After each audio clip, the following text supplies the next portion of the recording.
Eu falo e não nego que sinto sua falta, mas minha liberdade dinheiro não paga. Aproveite a vida, não olhe pra trás, porque aquele tempo já não volta mais. Mas, baby, é isso aí, boa noite, amigos e ouvintes da Web Rádio Audio Rock e telespectadores da Audio Rock TV. Estamos aqui nessa terça-feira, dia 5 de janeiro, a nossa primeira live de 2021, e que venha 2021, né? Porque 2020 foi um ano bem sofrido, principalmente para os artistas, né? Que, creio eu, foi uma das categorias mais atingidas por essa nuvem que nos assombrou em 2020. Mas vamos lá, 2021 tá aí e vamos começar em alto astral. Hoje falando de uma banda lá da Bahia. As primeiras músicas foram compostas em 1985 por dois amigos da Escola de Agronomia, lá em Cruz das Almas, na Bahia, e que por conta, né, desse curso veio o nome, né? Organoclorados, né? Aqui me confundi com o nome do produto químico, né? Tem um produto químico que deu origem ao nome da banda, Organoclorados. Depois de algumas formações experimentais, em 1986 e 89, veio o Ponto de Equilíbrio em 1990, com André no baixo, nosso amigo Arthur na guitarra e na voz, Joir na bateria e Roger na guitarra. Os primeiros ensaios ficaram cada vez mais consistentes e as apresentações tornaram-se mais frequentes, virando noites e variando entre bares, casas noturnas, clubes, praças públicas, festivais, encontros de bandas e muito mais, né? Vamos falar hoje, então, com o Arthur, guitarrista e vocalista da Organoclorados, lá da Bahia. Boa noite, Arthur. Tudo bem, cara? Boa noite, boa noite. Uma saudação especial aí a Audio Rock, todos que estão nos ouvindo. Grande abraço, estou aqui em Salvador, na Bahia, e mandando um grande abraço logo aí para todo mundo, e um grande prazer estar aqui conversando com vocês. Pois é, Organoclorados, né? Que nome interessante, cara. Fala um pouco sobre esse produto, que produto é esse, cara? Isso. Organoclorados é um grande grupo de produtos químicos, e no contexto que deu origem ao nome da banda, foi um contexto de universidade, de escola, curso de engenharia agronômica, né? Então a gente lidava muito com termos voltados a termos científicos, termos voltados à agricultura, e Organoclorados na época era um grupo de pesticidas, de inseticidas, um grande grupo de produtos, que tem os nomes comerciais dos diversos produtos para cada uso, para cada aplicação, e era um grupo de produtos utilizados na agricultura que na época estava criando muita polêmica, porque se discutia muito se deveriam ser proibidos ou não, porque outros países já tinham proibido, porque ele tem efeito acumulativo, efeito residual, e daí, nesse ambiente, foi o mesmo ambiente que eu e um amigo meu, Paulo Coqueiro, amigo de faculdade, a gente, por brincadeira, começou a criar música, e a gente compôs uma música só de brincadeira mesmo, sem nenhuma pretensão de nada. Eu nem tocava quase nada, tocava muito pouco de violão, estava compondo as primeiras coisas assim, e nessa música ele colocou uma letra, e essa música compara o relacionamento de uma planta com... Ela brinca com isso, com essa metáfora do relacionamento de uma planta com um organoclorado e de uma paixão entre um cara e uma garota, né? E essa paixão é como se fosse o efeito residual que vai se acumulando no coração dessa pessoa apaixonada. E no refrão falava-se muito, né? Morra asfixiado, nuvem de organoclorados. Essa música chama-se Princípio Ativo. E a gente ficava brincando, todo lugar que chegava, bares, encontro de amigos. Ah, vamos mostrar nossa música aqui. E a galera começou a cantar, Organo Clorado. Aí toda hora que encontrava com a gente, lá vem os Organo Clorados. E um belo dia, a gente depois fez mais algumas outras músicas, começou a... E teve um evento lá na faculdade mesmo, a Semana do Fazendeiro, e que tinha muita gente, e aí abriu espaço para quem fosse artista tocar. E aí empurraram a gente lá para tocar. E o locutor, na hora, perguntou: vocês são uma banda? A gente teve que dizer que era uma banda. E como é que é o nome da banda? A galera já estava gritando Organo Clorados, e a gente teve que dizer que era Organo Clorados.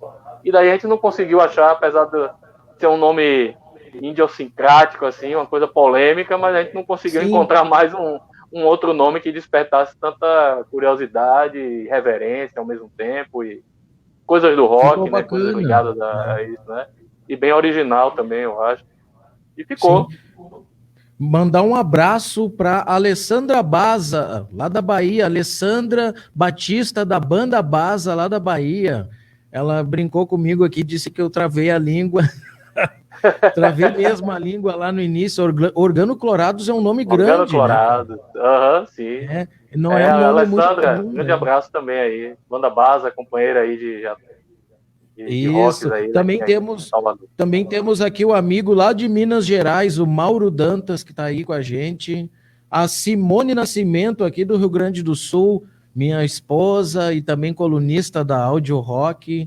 Meu amigo locutor Ringo, lá de Búzios, no Rio de Janeiro, tá aí com a gente. Grande locutor Ringo, grande Ringo.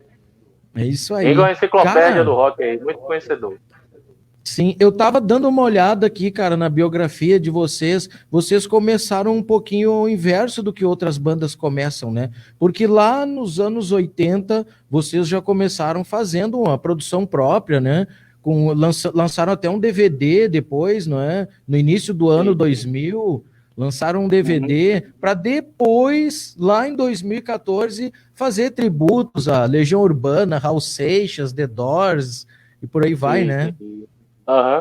A gente compunha muito, sempre teve uma produção intensa aí de composição. Olha aí o Joir, grande Joir Rocha. Joir! Chegando na área, o batera aí, o nosso batera, grande figura aí. Estamos recebendo o baterista Joir.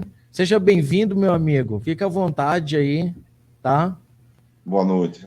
Então, como é que funcionou esse negócio, cara? Conta pra gente. Vocês começaram ao inverso, começaram com autoral para depois fazer uns tributos. Isso, a produção, a gente fazia muita música e a gente confiava muito no que a gente compunha, né? A gente produziu muita música mesmo, ensaiava bastante, e a gente começou, no nosso ambiente, para as pessoas que a gente tocava, o público e tudo mais, a gente na época, que era a cidade de Alagoinhas, que é a nossa cidade natal, tinha uma cultura muito intensa de rock autoral, né? E isso estimulava bastante, porque as pessoas... Claro, na época a gente não tinha consciência disso, era muito garoto, a gente ia fazendo as músicas, mostrando, e as pessoas iam pedindo e tocando, e a gente ia ficando empolgado e tocava, né?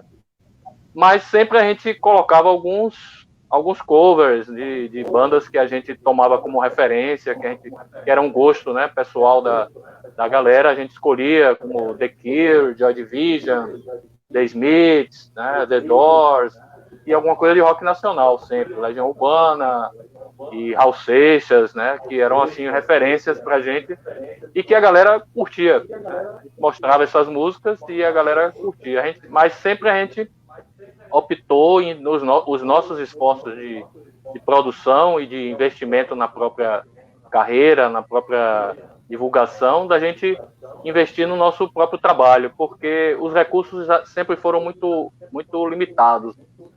Para uma banda de rock que produz rock numa cidade do interior da Bahia, é muito difícil, era muito difícil chegar naquela época. Hoje em dia tem internet e tal, mas a gente, para conseguir chegar, mostrar uma fita cassete para um programador de uma rádio em Salvador, você não tem ideia, e o pessoal mais jovem não tem ideia do esforço que era de conseguir uma ou duas folgas de trabalho para pegar um ônibus para vir em Salvador e tentar entrar em contato com o cara na porta da rádio, saber quem é o nome, né?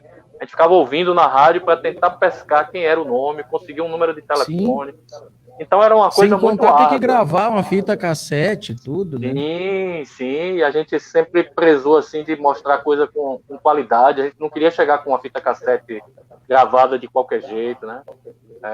Então o Joí vivenciou bastante isso aí. Joí foi com a entrada de Joí, ele pode até dar um depoimento aí. Joí, ele entrou em 1990, você falou aí no início, né, quando a gente ficou com a formação mais consistente, foi justamente a entrada de Joí que consolidou realmente a banda numa formação. Foi um marco, assim, que foi, assim, um marco que eu considero fundamental para o som da Organoclorados e até, assim, a consolidação de a gente era muito instável, entrava baixista, saía, entrava baterista, saía, vocalista, eu não queria... No início eu não queria cantar, queria um vocalista, até eu ser convencido, o tempo passou um pouco e a gente conseguiu essa estabilidade. Então, legal. Assim, a gente trilhou esse caminho de rock autoral, tocando covers nos shows para divertir a galera e para nos divertir também, que a gente levou sempre na diversão. E depois foi que começou a surgir, principalmente depois da morte de alguns ícones, né, do rock nacional, principalmente Renato Russo e Raul Seixas, foi que começou a surgir, como a gente, na nossa cidade, a gente estava já como uma espécie de referência de rock e tal, a cidade pequena do interior marca muito, assim, né, tem as bandas aqui na Bahia, tem o axé, tem a música de carnaval, tem o forró e tal, e tinha na cidade sempre os grupos. Então, quando se falava banda de axé, banda de forró, tinha umas bandas. E quando se falava banda de rock, aí e Organoclorados sempre surgia como uma banda de rock da cidade, uma banda de rock da cidade.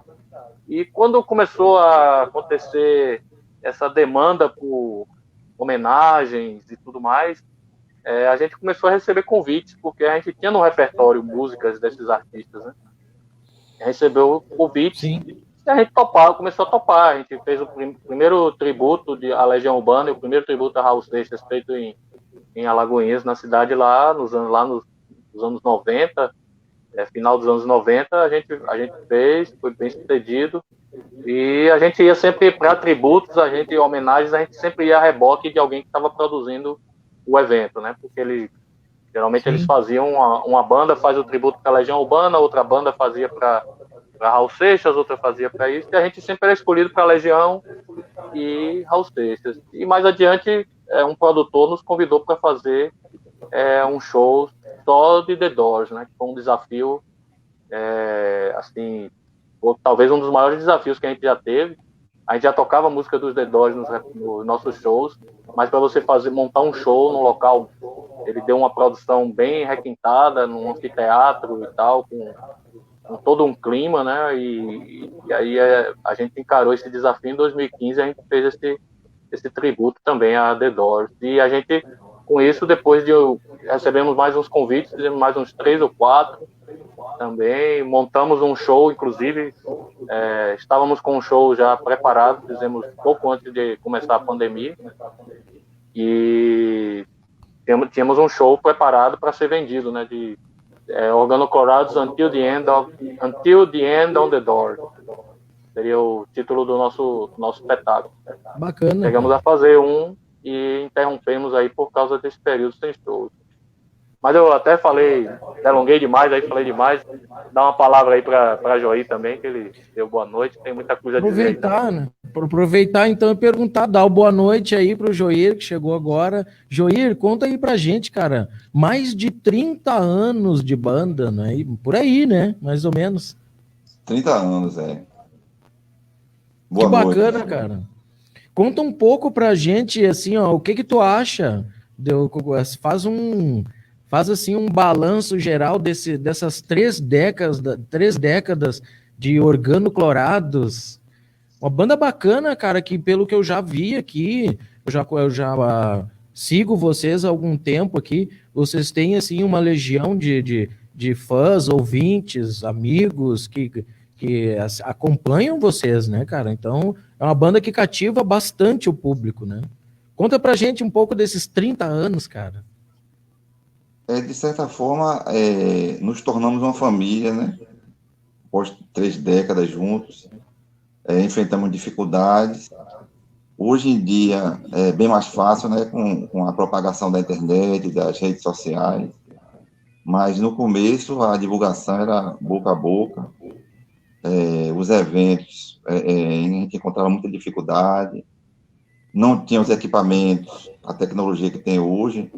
E, apesar de todas as dificuldades, todos os obstáculos, sempre fomos resistentes. Então, eu acho que a resistência é o símbolo, né? É a persistência e, graças a Deus, temos vencido, temos alcançado aí, anos após anos, pessoas que gostam, que valorizam, que seguem a banda. Então, é a vitória. Bacana, cara. Não é qualquer banda que dura 3 décadas, né? Vamos combinar, né?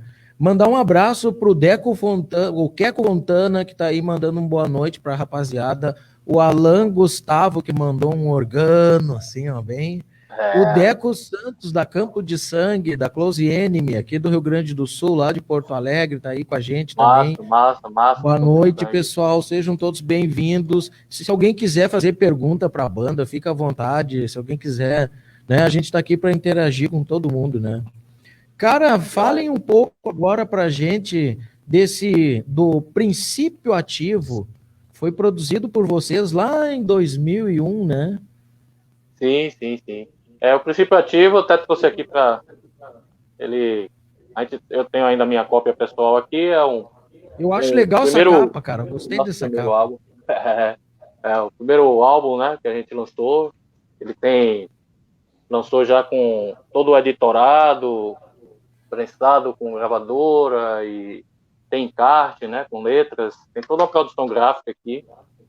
A gente fez um ensaio fotográfico com várias fotos para chegar até o álbum.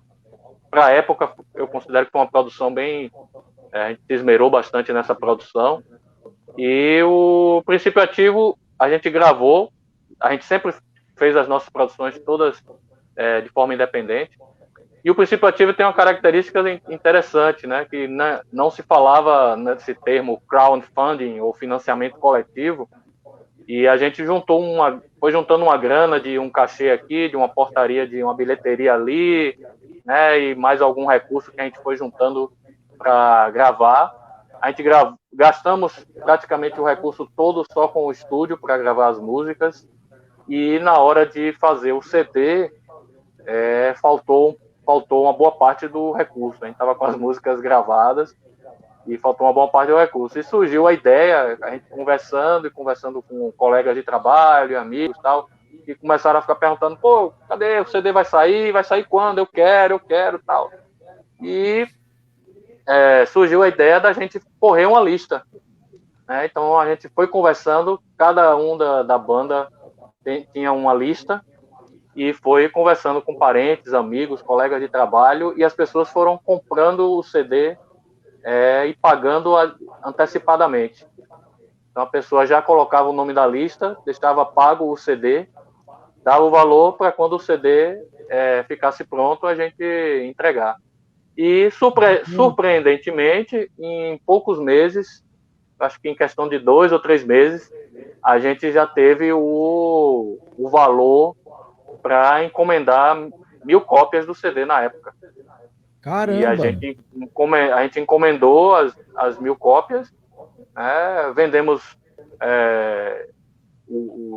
Quando os CDs chegaram, a gente entregou para as pessoas que compraram, e sobrou uma boa parte dos CDs. E ainda contamos ainda com a ajuda de quando o CD chegou, já quando estava quase pronto, a capa ficando pronta, aí teve um curso de inglês que gostou muito porque tinha uma música em inglês e eu era professor de inglês, e aí o dono gostou muito da música, da pronúncia e tal, achou muito legal, e aí decidiu até comprar uma quantidade de CDs para distribuir entre os alunos, para poder usar a música e tal. E aí foi uma coisa que foi o pontapé final aí para poder empurrar a questão comercial, né, da coisa. Então ele saiu, acabou o seguinte, que a gente conseguiu lançar, viabilizar dessa forma. Com as vendas aí, a gente conseguiu ressarcir um pouco do que a gente investiu em termos de estúdio. E outra parte a gente usou para distribuir, para levar para a rádio. E foi um CD que marcou muito porque a gente não entendia nada de gravação. E nem eu, nem Joí, nem André e tal. E a gente começou a entender bem mais, né? Porque a gente, por curiosidade, a gente se meteu lá em questões de mixagem, começou a observar como é que era dentro do estúdio, as timbragens dos elementos, e isso aí fez com que a gente crescesse bastante em termos musicais, em termos de arranjos. No próprio estúdio a gente definiu coisas aí, tivemos alguns reveses de perda de arquivos e gravar tudo de novo e tal, mas isso fez a banda amadurecer bastante. Isso aí é uma coisa que acabou sendo positivo, porque a gente recuperou bastante coisa e fez até melhor do que eu tinha feito na primeira vez. E esse CD abriu as portas aqui na capital, né? Porque na época o CD era o que hoje é você ter um vídeo no YouTube ou música na rede de streaming. Era só que em vez de ir por internet, você vinha com um pacotinho de CDs e ia batendo na porta das casas noturnas e mostrando o CD. Às vezes o cara dizia assim, uma banda de Alagoinhas, o cara torcia o nariz, é do interior e tal. Na hora que você mostrava o CD, o cara às vezes nem escutava o CD, quando abria o CD, pô, tá, vamos marcar pra vocês tocarem. E aí a gente começou a tocar em Salvador, assim, né? Na capital dessa forma. Vamos falar então, pouco essa é a história do princípio Princípio Ativo. Sim, vamos falar depois um pouquinho sobre essa mudança das mídias. Antes eu quero mandar o boa noite para o Felipe, que deu aqui um salve, Eden Pérez, boa noite. Para o Luciano, meu amigo alemão abstrato, lá de Santana do Livramento, na fronteira, que está aqui com a gente. O meu amigo aqui da nossa cidade, Consentino Júnior, que também está com a gente. O André Gustavo Araújo, mandando força sempre, Organo Colorados. E o locutor Ringo mandando boa noite mais uma vez. Cara, o interessante, uma coisa que com certeza faz diferença, tu estava falando aí, né, do CD.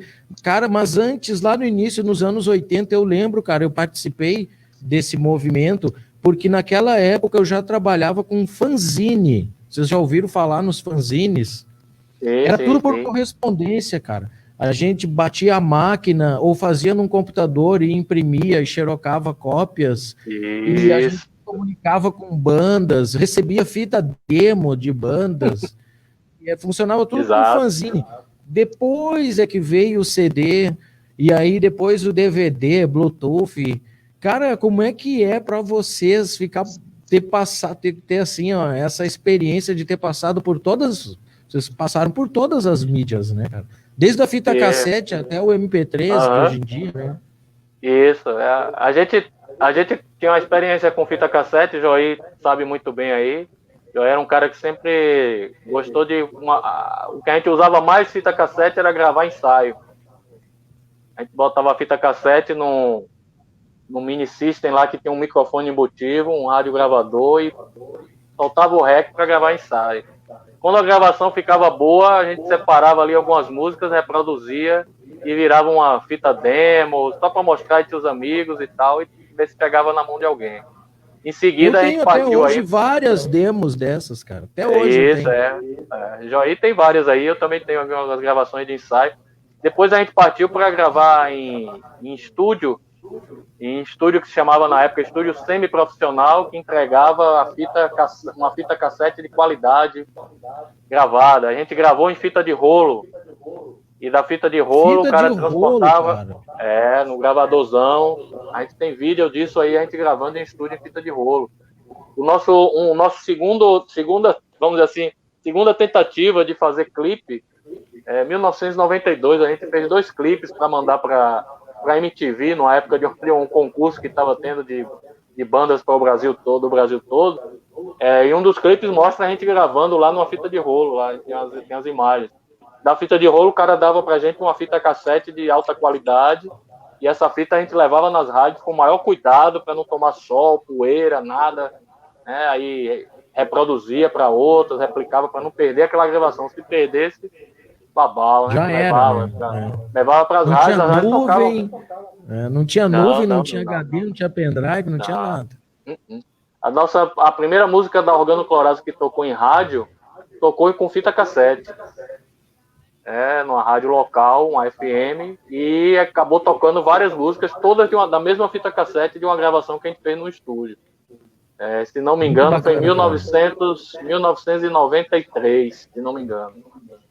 Depois disso, a gente começou a receber convite para fazer parte de coletânea com vinil, mas não foi à frente. A gente pensou em fazer vinil, mas aí já estava começando a vir a tendência do CD, e a gente percebeu que a gente ia acabar embarcar numa coisa de fazer um investimento para gravar vinil, e que o vinil ia dar lugar ao CD, isso naquela época, né? Hoje o vinil está voltando aí com uma certa força, mas naquela época ele estava começando a ser desprezado, né? Então a gente aí recolheu e esperamos ver o que ia acontecer com realmente se o CD ia pegar, porque já tinha vindo outras coisas e não tinha pegado, né? E o CD pegou. Sim.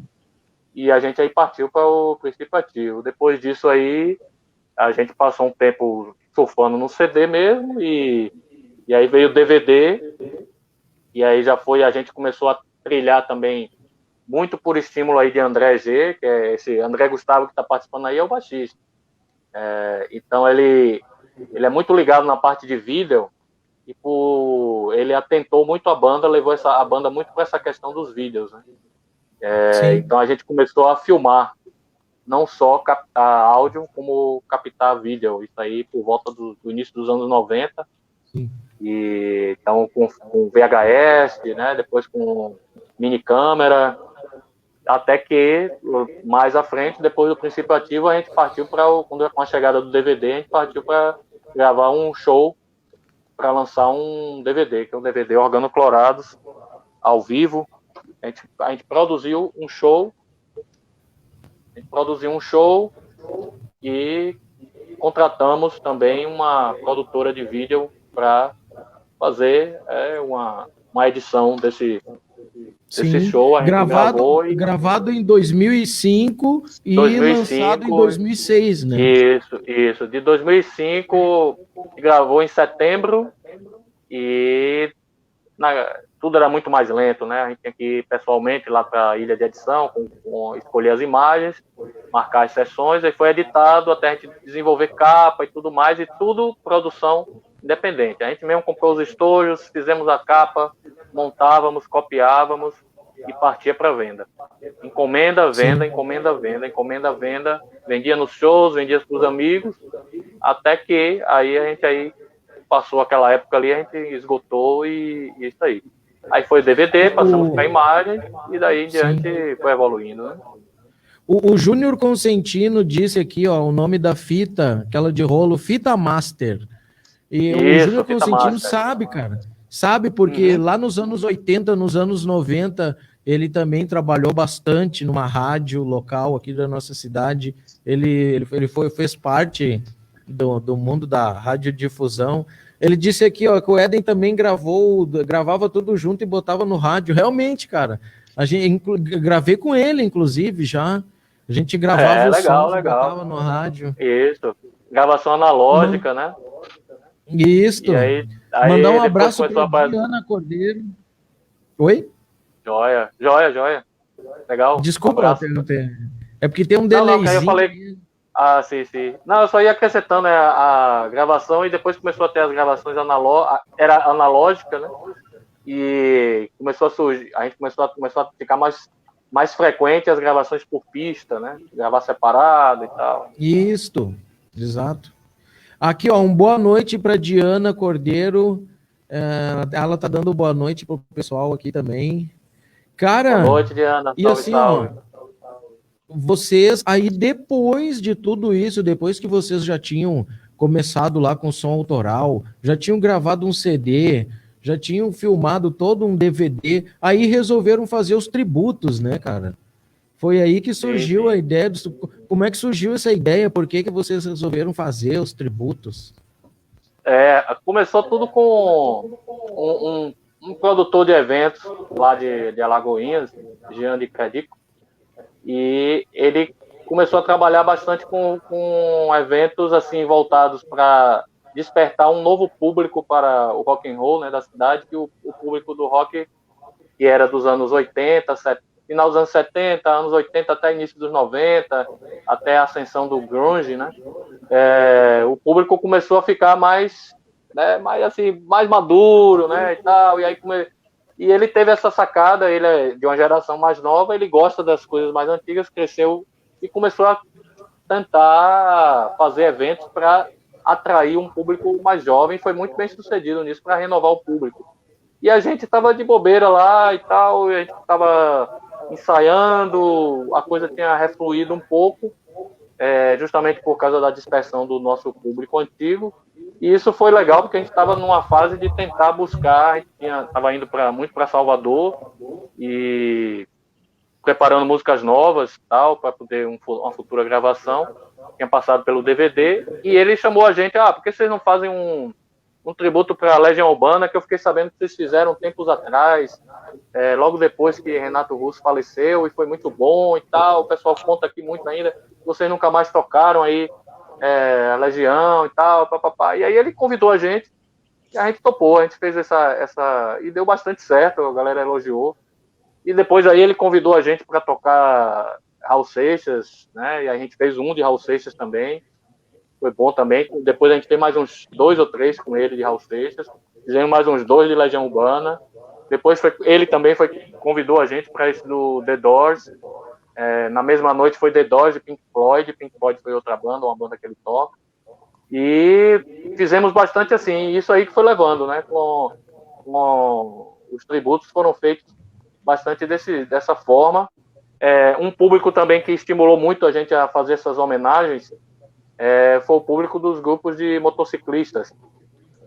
E os grupos de motociclistas têm um público bem característico, e a gente também acabou montando uns shows aí para atender esse público. Então a gente tinha um repertório todo de Raul Seixas, um repertório de Legião Urbana, um repertório de The Doors. E aí, a depender do que aparecia de convite, a gente podia ou oferecer o show normal, teriam músicas autorais com covers diversos, ou tinha essa opção também dos 3 shows aí, que a gente podia também, com uma certa antecedência, deixar preparado para um evento específico. Então foi assim, a gente foi bem levado dessa forma. Legal. O Abstrato está dizendo aqui, ó, que ele já gravou em fita demo em 96 com a primeira banda dele, e que o sonho dele é gravar um vinil, cara. O que vocês estavam falando agora do vinil, cara? Vocês acham que ainda é viável se ter vinil hoje no Brasil? Porque ele já existe, mas, cara, ele é muito caro, né? Muito caro, muito caro. Ainda a gente eu venho acompanhando já há algum tempo a questão do esse desejo, essa coisa do vinil, né, de gravar. Os preços caíram um pouco para o que era há uns 7 anos, 8 anos, quando eu comecei a pesquisar se poderia sonhar com fazer um vinil, mesmo que seja uma coisa bem limitada em termos de quantidade, tá? Mas já caíram. Porém, esse ano, com a alta do dólar, eles voltaram a crescer aí. Vai subir eu tudo, considero né? hoje que comercialmente, hoje precisa ter um planejamento para você fazer uma coisa muito bem feita, né? A não ser que você queira, assim, quiser fazer uma coisa por mero prazer, eu quero fazer mesmo e acabou e tal, né? Agora, se você quiser fazer pelo menos um meio termo, nós que somos da música independente, a gente sabe que nem sempre a gente visa exatamente o lucro, o comércio, o sucesso, fama e tal, né? O sucesso pra gente, na verdade, é se sair bem naquilo que a gente se propõe a fazer, né? Então, é um plano da Organoflorados ainda lançar um trabalho em vinil. A gente vem acalentando essa ideia, né? Mas não temos assim ainda nada em termos de meta. Ó, quero lançar, a gente vem olhando, é aquela coisa, um olho no peixe e outro olho no gato. Um olho no peixe e um olho no gato. Então, como é que tá os preços, como é que estão... Você tem uma ideia, antes, quando eu comecei a olhar isso, há uns, sei lá, 8 anos, 10 anos, né? Eles só faziam se você encomendasse, se não me engano, 2.000 cópias, era uma quantidade imensa. Isso foi baixando para 1.000. Hoje tem modalidades, tem lugares aí que tem modalidades que você encomenda 500 cópias, 300 cópias.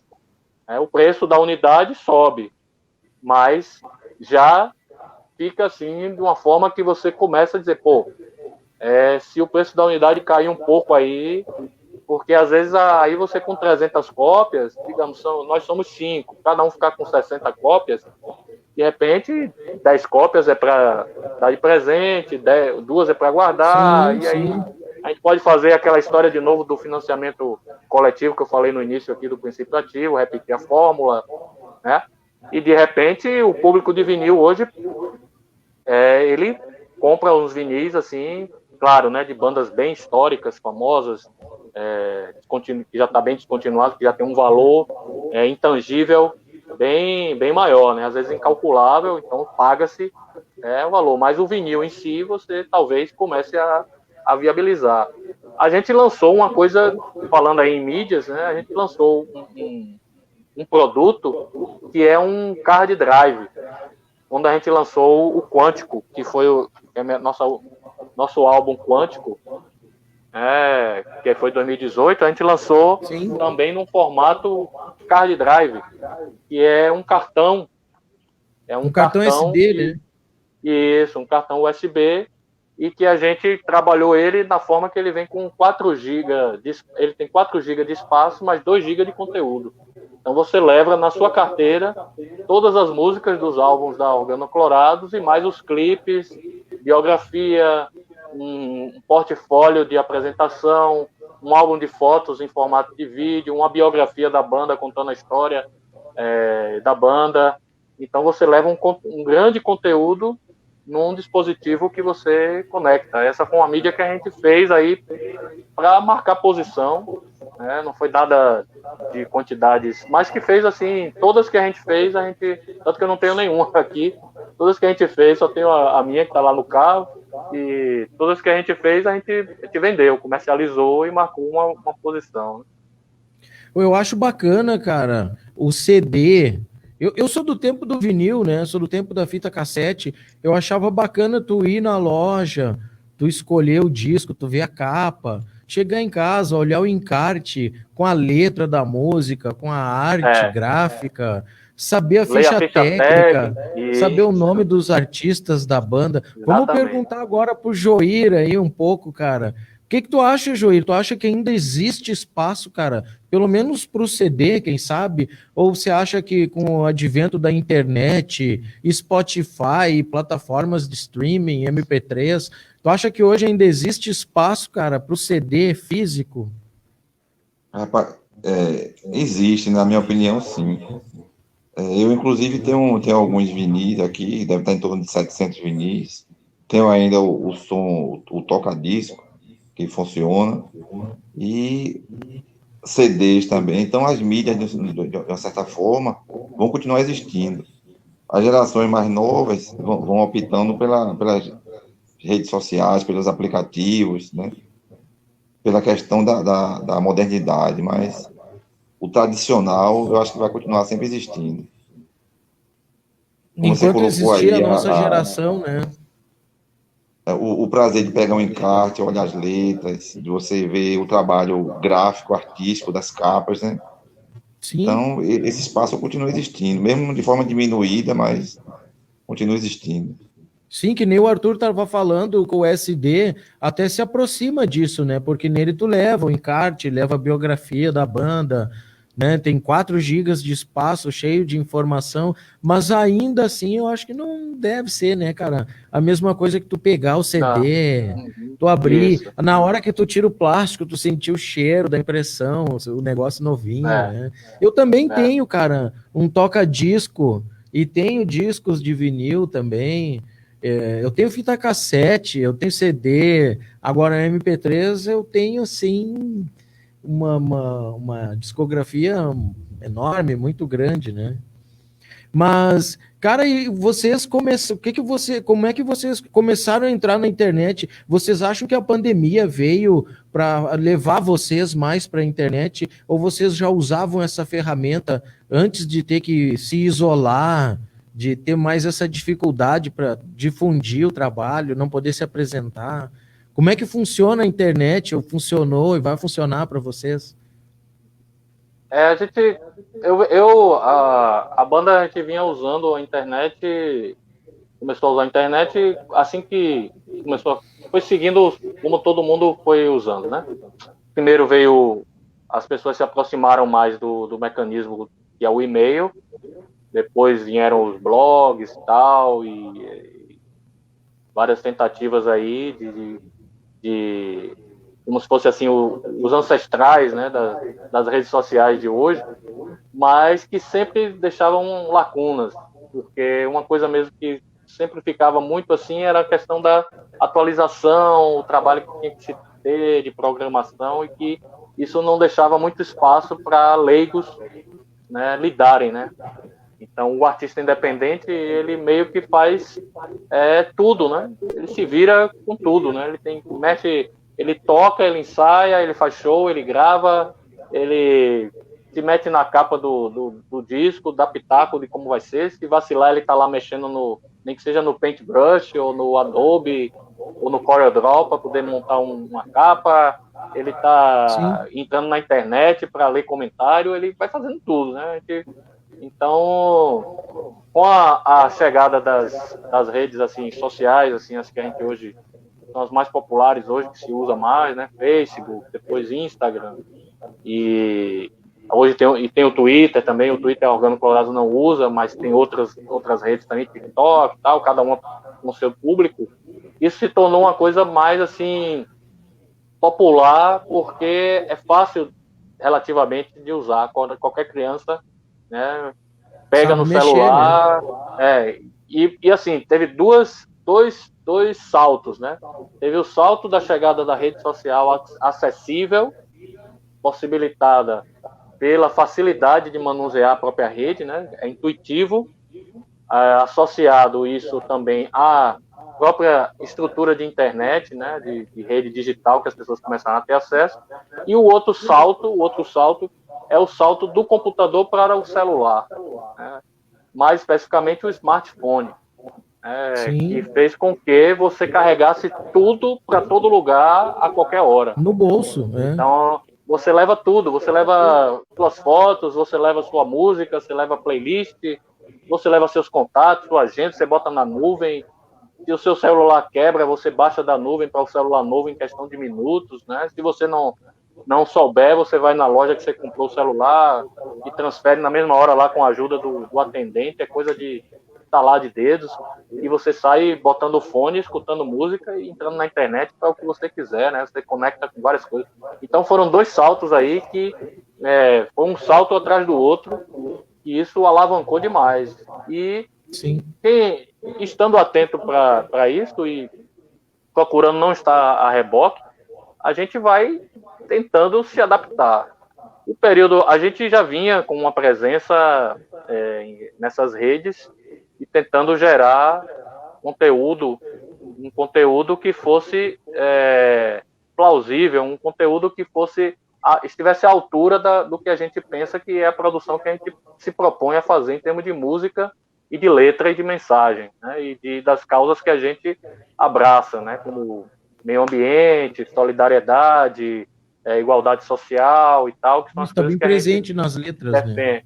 Isso, exatamente. Então a gente procurou isso, e a gente vem, eu particularmente venho estudando bastante isso aí, sempre que posso, tentando conhecer um pouco mais para aprender.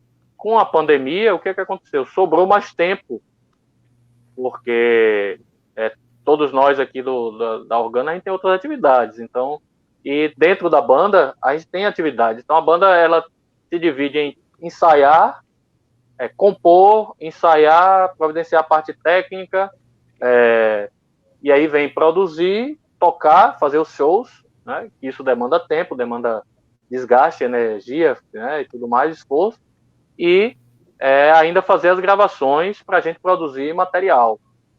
Com a chegada da Divulgar, pandemia, né? o show, quando aquele tempo e aquela energia que era reservada para a mobilização da banda para os shows, como você falou, fazer a divulgação, fazer contatos, receber contatos de pessoas organizadores de eventos, e tocar, ensaiar o repertório e viajar para fazer shows. A gente fazia shows em várias cidades, né? Quando a pandemia veio, a gente estava com a agenda fechada até julho, né?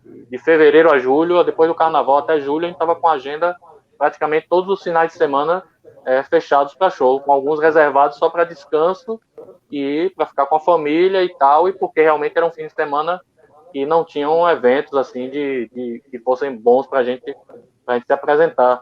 Então a gente estava com uma agenda fechada. Esses eventos foram cancelados, foram adiados, depois logo em seguida cancelados, e aí esse tempo aí ficou disponível para a gente usar de alguma forma. Claro, a gente teve que ficar em casa, tivemos que nos isolar, utilizamos a tecnologia para fazer ensaios à distância, seja por WhatsApp ou por aplicativos que permitiam. Não é a mesma coisa, mas servia para a gente tirar uma dúvida e até assim, a gente se vê, né? Porque também tem a questão da apreensão, da gente não se ver, saber como é que o outro está. E Vocês não moram, depois inclusive, vocês não moram na mesma cidade, né? Vocês sim, moram em cidades isso aí, diferentes. isso, a gente mora, os componentes da Organoclorados moram em cidade diferente. Joí, ele está falando aí agora, ele está em Esplanada, não é isso, Joí? Que ele congelou, travou o vídeo dele. Mas aí mora e trabalha ele mora e trabalha Ali, em Esplanada. Isso. E André e Alain em Alagoinhas, Roger em Catu e eu em Salvador. São cidades que ficam num certo trajeto, mas, por exemplo, a distância entre Salvador e Esplanada são 200 quilômetros, né? E Salvador, Alagoinhas são 120. Catu fica no meio do caminho, a 90 quilômetros de Salvador e 30 de Alagoinhas. E então a gente se encontra nos finais de semana. A gente já tem essa rotina há muito tempo. Então essa questão da gente não se ver durante a semana e otimizar ao máximo os nossos momentos juntos, a gente já tem essa rotina. Isso aí foi até nos favoreceu um pouco, porque não foi assim.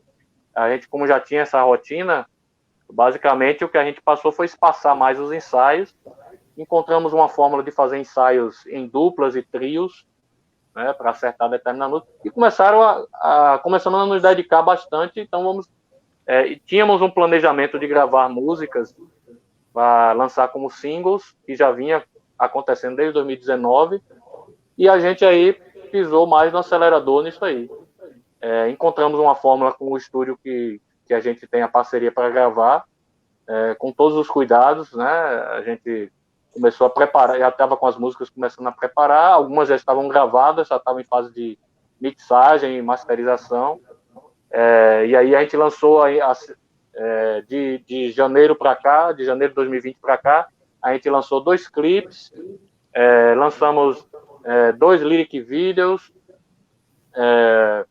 lançamos 2 singles inéditos, 3 singles inéditos, mais um single remasterizado também, mais 2 singles remasterizados, que eram músicas que estavam no CD Princípio Ativo, e a gente relançou como single na rede digital, e a gente fez conseguimos lançar tudo isso, graças não somente à tecnologia, mas a um certo planejamento e um redirecionamento. A gente resolveu que não iríamos ficar de braços cruzados, né? Já que não tinha show, então a gente vamos nos dedicar, e aumentamos a presença nas redes sociais, no Instagram principalmente, e começamos a gerar mais conteúdo e olhar mais até para coisas que a gente tinha guardada e que não estávamos dando muita atenção, né? Como reposts. Sim. Fizemos uma sequência boa de sessão nostalgia, onde a gente resgata várias fotos do nosso passado, lá dos anos 80, dos anos 90, das nossas primeiras apresentações. A galera curtiu bastante isso aí. Foi uma forma da gente... a gente se aproximou bastante do público dessa forma, porque também a galera estava muito em casa, né? E acho que isso também teve esse lado. A galera começou a prestar atenção um pouco mais não só na Organo Colorados, acho que com várias bandas e vários artistas independentes que trabalharam aí com as redes sociais. Acho que eu tenho visto também uma aproximação maior de artista com artista e de artista com público e artistas com rádios, por exemplo, a sua iniciativa, né, o seu programa aqui, a gente se conheceu também nesse período. Então, assim, acabou uma coisa que parecia que estava ali esperando só um gatilho para todo mundo se encontrar, e aí aconteceu, que é muito bom. Que é muito bom verdade. E a gente está tentando aproveitar ao máximo esse lado positivo, né, para a gente, no final desse período passar, a gente ter também, a gente não pode ficar se queixando só da parte negativa, senão a gente, sei lá, perde o horizonte, perde a perspectiva de futuro. Positivo, né, cara? Tudo tem um lado positivo. Eu sempre vejo dessa forma. Até aquela coisa ruim que aconteceu contigo, se você parar para prestar atenção lá na frente, no final, ela veio para te direcionar para uma coisa boa, cara. Isso aí é certo. Cara, uma pergunta que eu quero fazer para vocês é: como vocês denominariam o som da Organo Colorados? Qual é o estilo da Organo Colorados? Fala aí, Joí. Joí sabe bem falar isso aí. Eu considero como um pós-punk. Não economize, né, nas palavras. Não economize nas palavras. Pode falar aí. O movimento pós-punk influenciou bastante o nosso gosto musical. Bandas como Gyuri, como Smiths, Echo e The Bunnymen. Então, são bandas que é considerada pós-punk e que da nossa época, da nossa geração, e que eu acho que tem uma presença marcante no nosso gosto musical. Então, de certa forma, muitos consideram o nosso som como pós-punk. Eu também considero. Olha aí, que bacana. Na verdade, né? Uhum. O lado punk brasileiro, né? Uma forma brasileira de fazer o som, um novo punk, né? É interessante isso aí. Cara, e como é que é a cena? A Bahia, ela é celeiro de rock, né? Tem muita gente, tem muito nome famoso, conhecido, que saiu da Bahia, né? Grandes nomes do rock nacional, Raul Seixas, né? Que vocês fizeram o tributo, é um desses, Pitty e tantos outros, né? Como é que é a cena? Porque quando o pessoal, por exemplo, aqui no Sul, a maioria da população, quando se fala lá da Bahia, pensa no axé, no samba, né? Mas tem rock na Bahia, bastante, né? Como é que é a cena rock and roll baiana?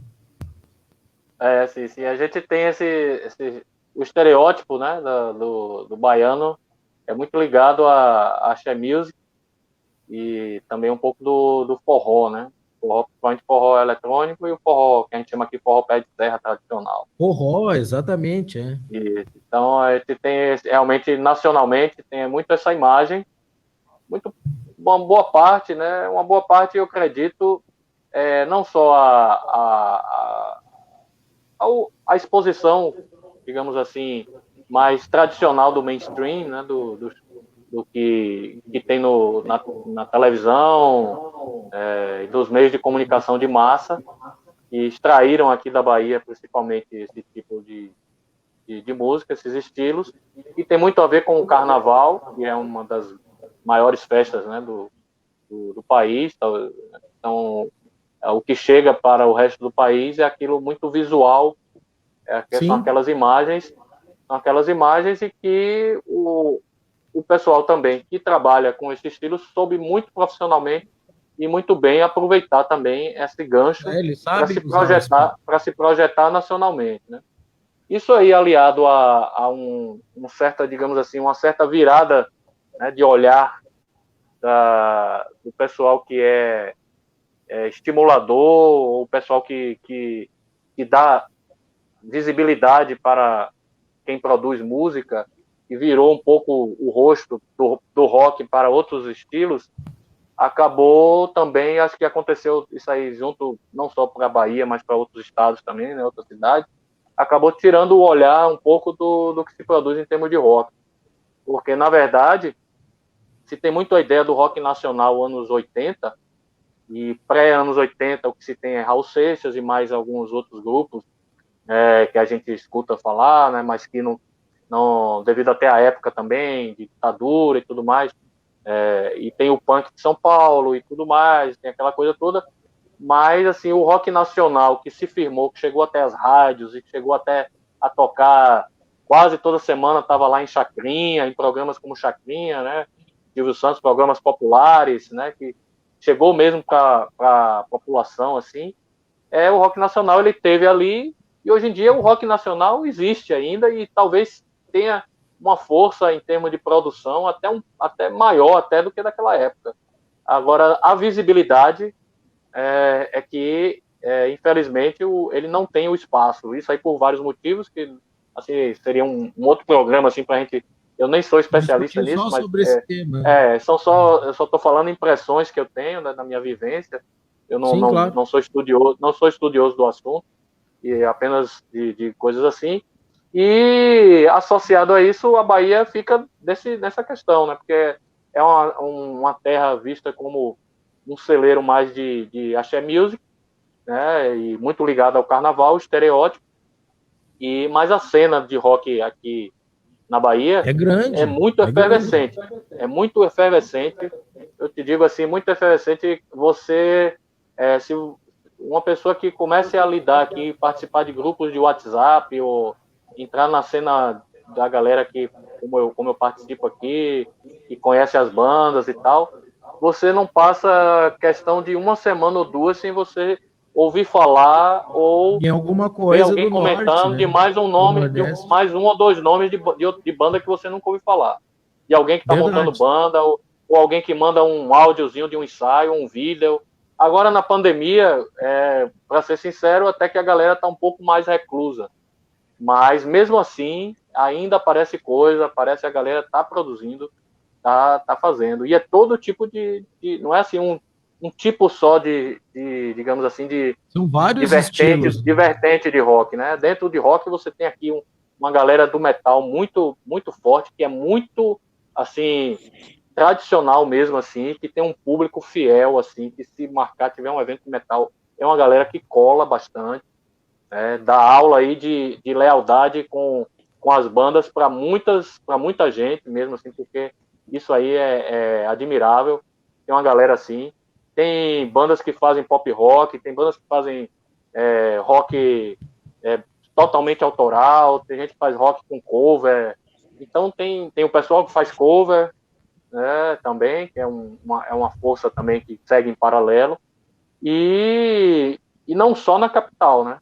No interior também tem muita banda legal aí, muita banda produzindo, muitas iniciativas, né? Tem uma galera aí independente que está lidando, inclusive, a gente lançou agora no final do ano um álbum, um EP, né, na verdade, um EP junto com o selo, que é um selo independente, um selo chamado Tocaia, que é de uma galera do interior da Bahia, e eles montaram um selo independente para os artistas independentes, e inclusive conseguiram desenvolver até um aplicativo, que é um aplicativo só para banda e autoral, underground, independente, que não tem apoio de ninguém, que ela quer colocar sua música. É um aplicativo gratuito, né, muito interessante. A gente lançou o nosso EP por lá também, um EP chamado Efeito Residual, que reúne músicas de 2 álbuns e mais alguns singles, para a gente também participar dessa iniciativa. Então tem uma galera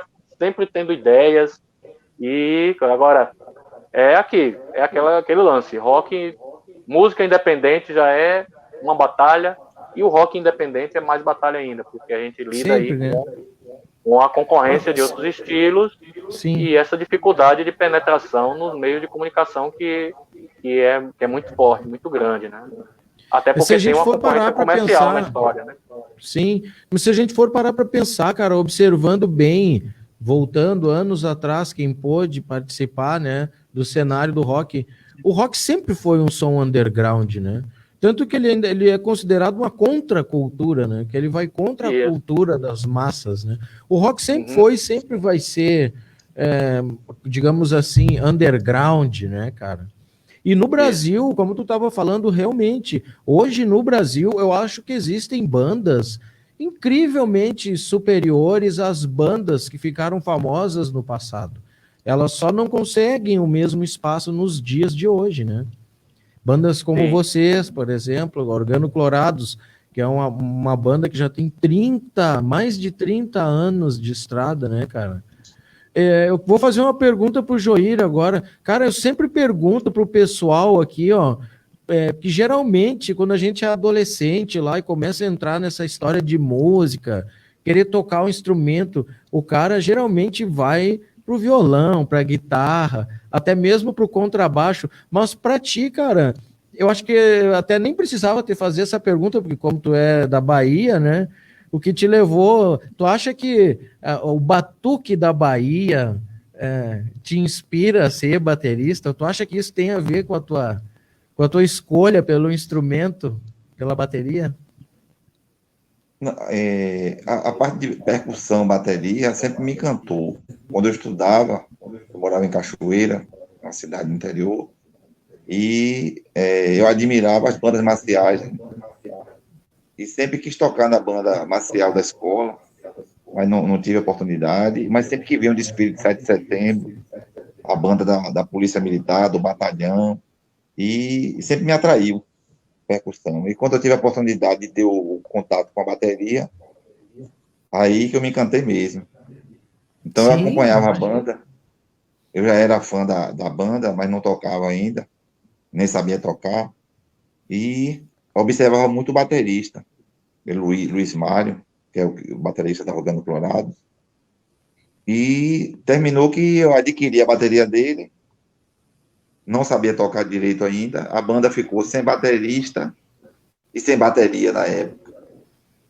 Aí eu comecei a aprender sozinho, aprendi o básico e fui convidado pelos integrantes para participar com as baquetas. Sim. Aí eu praticamente aprendi a tocar na banda.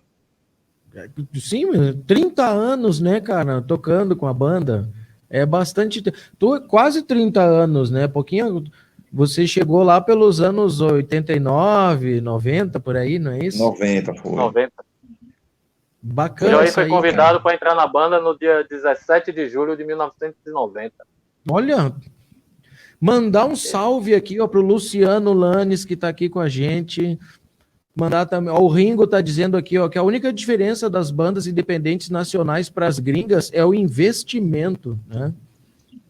E o Mauro Dantas está dizendo que é verdade, a força do rock sempre será underground. É isso aí. Joir, e outra coisa, cara, antes de eu terminar essa história tua com a bateria, para ti também tu teve uma vantagem, porque o baiano ele já é acostumado com o som, né? Com batida. Então, tu não teve problema com os teus vizinhos, cara, quando tu começou a tocar a bateria, porque o baterista é o terror da vizinhança, né, cara? Mas até isso fomos favorecidos porque minha mãe reside numa chácara. Eu me criei sempre em chácara, sítio, e nessa época, quando eu adquiri a bateria, eu praticamente não tinha vizinho, só árvores, animais. Então podia fazer bastante zoada que não incomodava, não. Que beleza, hein, cara? Tá explicado, né? Por que a tua paixão pela bateria deu tão certo, né? Pois é. E a guitarra, cara? Como é que tu chegou? Arthur, tu começou primeiro só vocal ou tu começou primeiro só guitarra? Como é que foi esse negócio aí? Explica pra gente. Minha história com a música precede um pouco, né? A história com o rock. Eu comecei a tocar violão. Comecei com violão quando era criança ainda.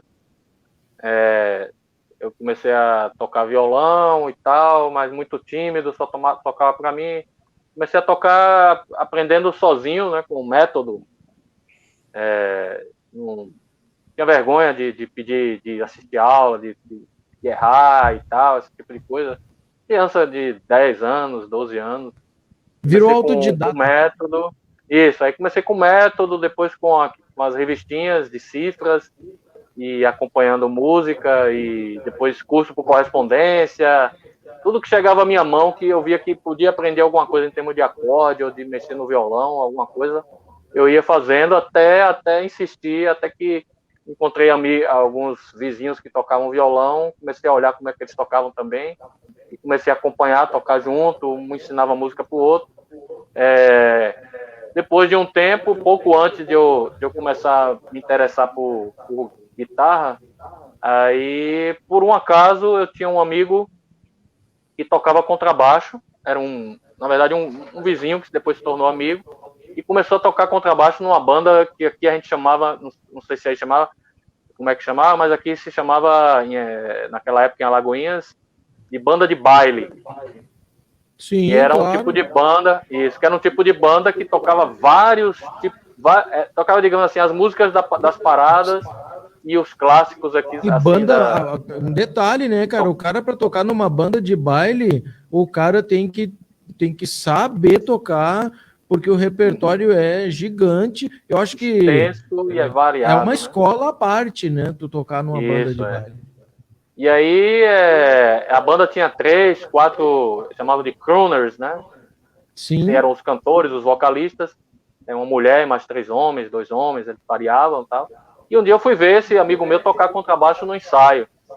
Vamos lá para ver como é que é o ensaio. Eu nunca tinha visto uma banda tocando, ensaiando, nunca nem me passava pela cabeça. E vi naquela hora eu vi aquele movimento de bateria e como é que a guitarra tocava e tal. E comecei sempre gostava de ver guitarra na televisão, com o pessoal tocando, e sempre dizia, um dia eu vou tocar guitarra, vou passar do violão para guitarra, mas nunca tomava coragem e tal.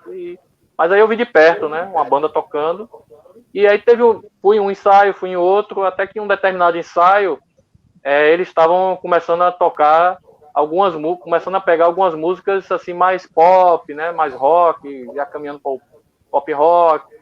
E o vocalista que era o indicado para cantar no dia faltou.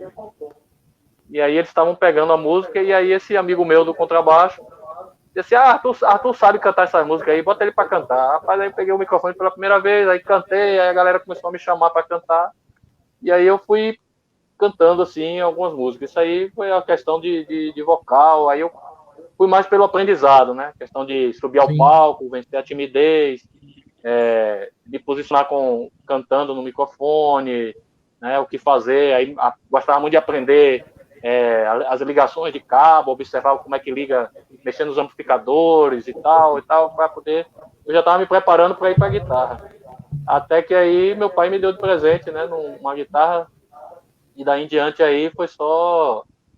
Foi só alegria. Peguei o que eu sabia do violão, levei para a guitarra. E aí era na guitarra o tempo todo, ensaiando, e aí já estava começando a querer fazer uns trechinhos de música minha. Eu escrevia algumas coisas, né, aqueles cadernos assim com coisas que eu escrevo, tipo, como se fossem poesias. E aí comecei a pensar, começar a tentar fazer música, tal e tal. E fui aí comecei a tocar guitarra e aí não parei mais.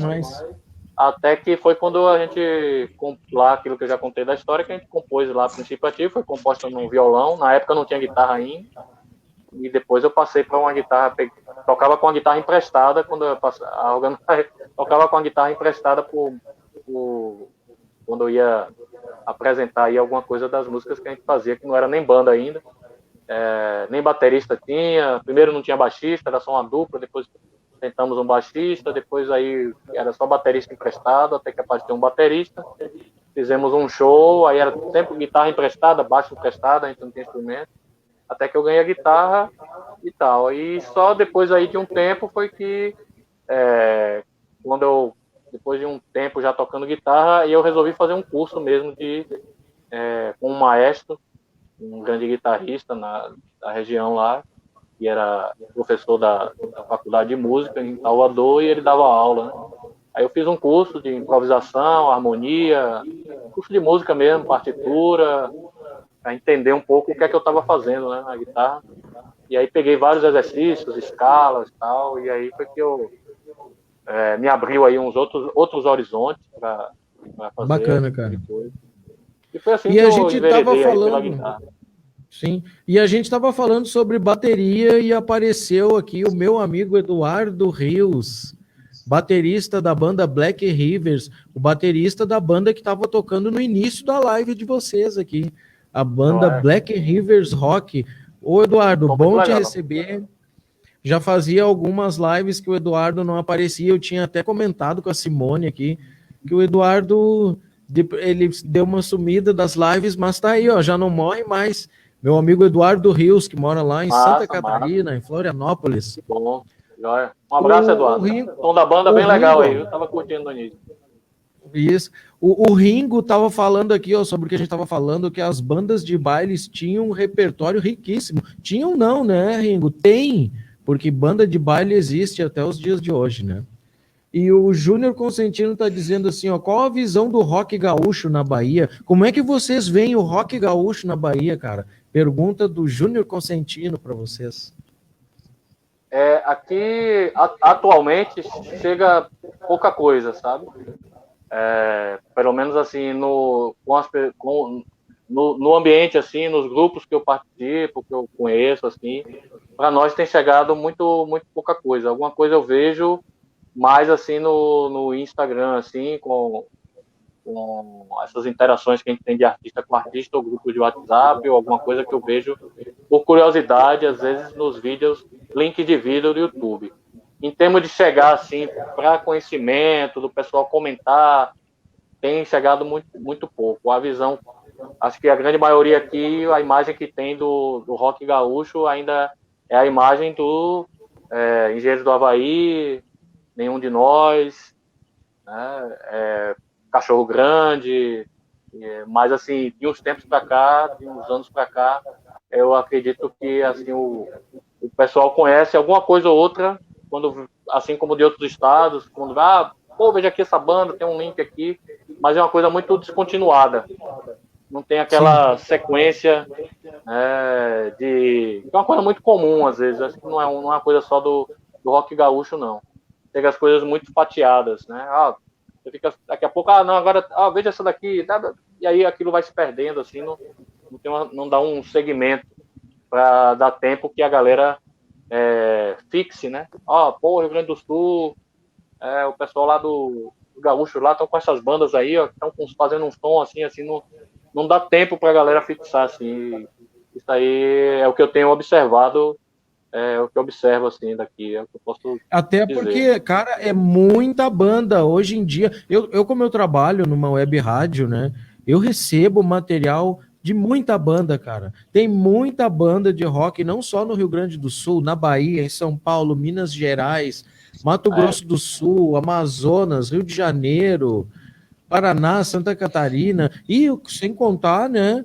Dos nossos irmãos argentinos, uruguaios, bolivianos, paraguaios, sim. mexicanos.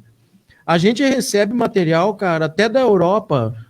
Tem a Vux da Alemanha, a Troyen da Inglaterra, a Le Mantise da França.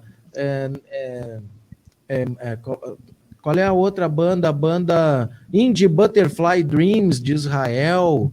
Então, legal. é uma coisa impressionante. E o intercâmbio tem se intensificado bastante, né? Sim, a internet é uma ferramenta além fronteiras. Né? E veio aquilo que a gente estava falando, veio tudo assim, né? Veio com esse lance da pandemia. Então as bandas começaram a focar nesses outros canais e começaram a descobrir. A gente já estava fazendo alguns contatos com rádios. A gente já vinha fazendo contatos com rádios. A gente sempre gostou desse lance de rádio.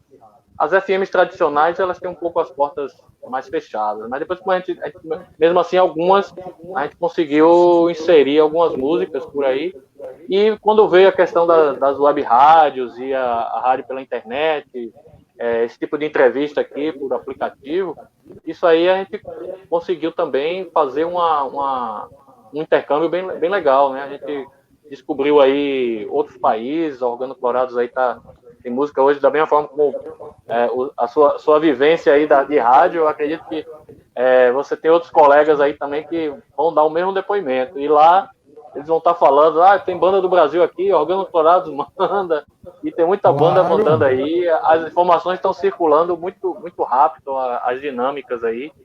A gente hoje também, eu tive que aprender um pouco de espanhol, porque essa entrevista que eu estou dando para você aqui, fiz várias entrevistas aí para o México, Chile, Argentina, live para o Peru, live para o México, live para a Argentina, assim, perto aí de vocês, Misiones, Neuquén, Buenos Aires, vários lugares aí a gente tem interagido e a receptividade tem sido muito, muito legal, e a troca de informações e de experiências, assim, é uma coisa muito interessante mesmo.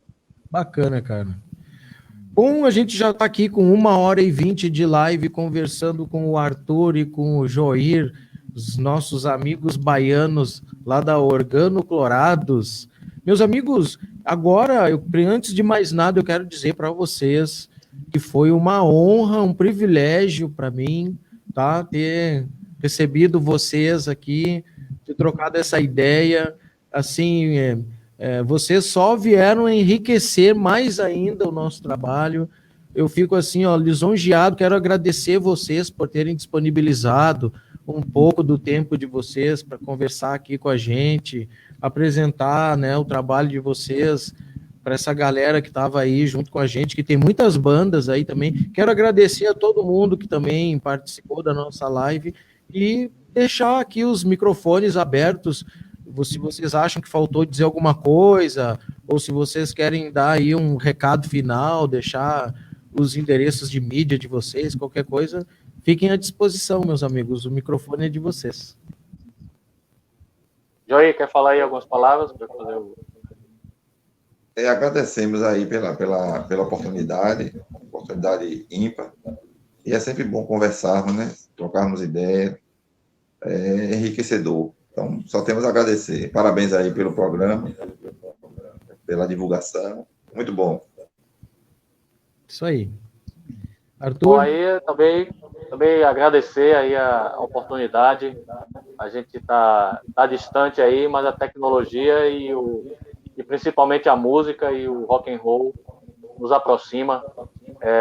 Eu acredito que essa aproximação, acho que não tem volta, né, entre essa aproximação ou então reaproximação entre os artistas independentes e o pessoal que lida com rádio, que é rádio independente também, que tem assim uma vivência também, um dia a dia, um cotidiano, que eu tenho certeza que tem muita coisa parecida com aquilo que os artistas também atravessam e passam e sentem no dia a dia, né? Com certeza. Porque é uma coisa, e também assim, uma coisa feita que a gente sempre percebe e é assim, um ponto em comum conosco, que é a coisa feita com amor, uma coisa que fazer o que gosta, fazer com desprendimento. Eu acho isso assim uma coisa que é muito elogiável.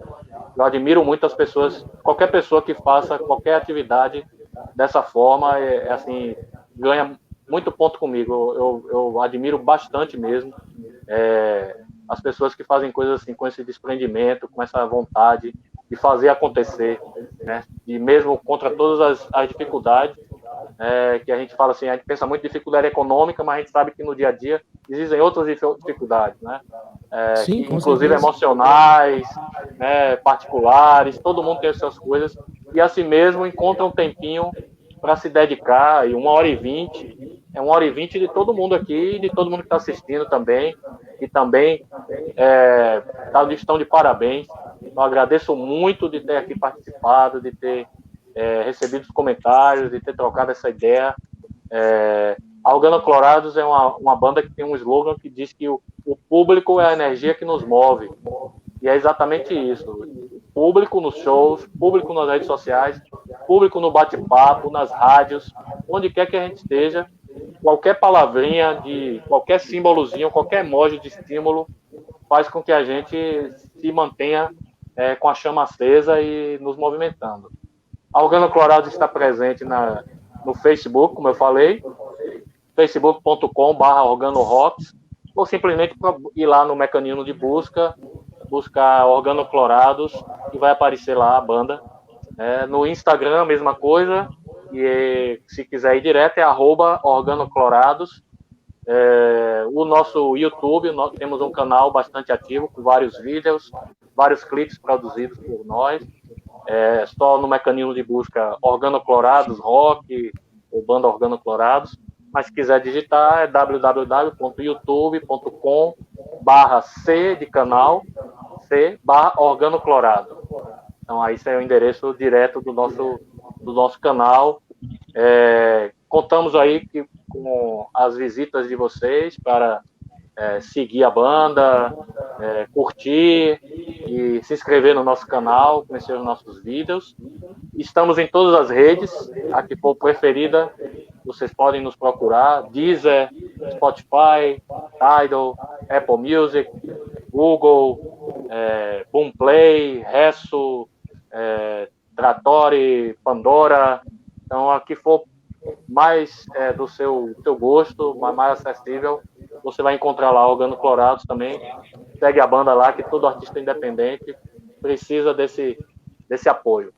Tá bom? Então, deixar aqui o nosso abraço, força sempre, nosso agradecimento ao Éden por essa oportunidade e a Audio Rock. É isso aí, galera. Rock and roll da Bahia para o Rio Grande do Sul, linha direta pro Brasil, para o Brasil, para o mundo. Grande abraço e força sempre. É isso aí.